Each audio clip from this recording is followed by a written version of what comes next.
इस रिकवरी में ट्रेडर्स क्या करें, ये बड़ा सवाल है। और ट्रेडर्स वही करें जो उनका दिल कहे, और उनका दिल अगर पिछले 2 दिनों में ये कह रहा था, धक-धक हो रहा था, हे भगवान!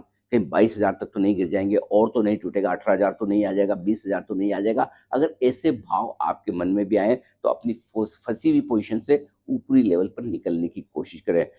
जैसे ही आपके कॉस्ट के आस-पास आई, या इतना नुकसान में हो कि आप आसानी से हैंडल कर पाएँ, तो फिर एग्जिट कर लेने में समझदारी है, क्योंकि जब आप खाली होंगे, पोजीशन आपकी निकलेगी, तो ही आप फ्रेश और नया ट्रेड ढंग से कर पाएंगे। ये बड़ा इंपॉर्टेंट है। इसकी वजह ये कि जब भी तेज गिरावट के बाद पहली उछाल आती है, थोड़ी प्रॉफिट बुकिंग आती है, एक मजबूत क्लोजिंग मिलना बाजार के लिए काफी इंपॉर्टेंट है। और अगर वो होता है तो ही खतरे टलेंगे, यानी कि कच्चा तेल $90 के नीचे जाए, निफ्टी करीबन करीबन 23,150 23,300 की रेंज को पार करे, तब आपके लिए खतरा टलता हुआ दिखेगा। तब आप धीमे धीमे बाय ऑन डिप्स की स्ट्रेटेजी बना सकते हैं। सबसे बड़ी इंपॉर्टेंट चीज क्या है?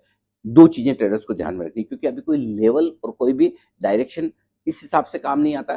कोई एक स्टेटमेंट आ गया और चीजें बदल जाती है। जैसे कल आप इतनी तेजी से घटे 600 पॉइंट, आज एक स्टेटमेंट ने 400 पॉइंट ओपनिंग ऊपर दे दी। वैसे ही आपको नजर रखनी है सिर्फ और सिर्फ एक चीज पर कि ईरान का रेस्पॉन्स क्या आता है। जैसे ही ईरान का रेस्पॉन्स पॉजिटिव साइड पर आए, बाजार दौड़ना शुरू करेंगे, नंबर 1।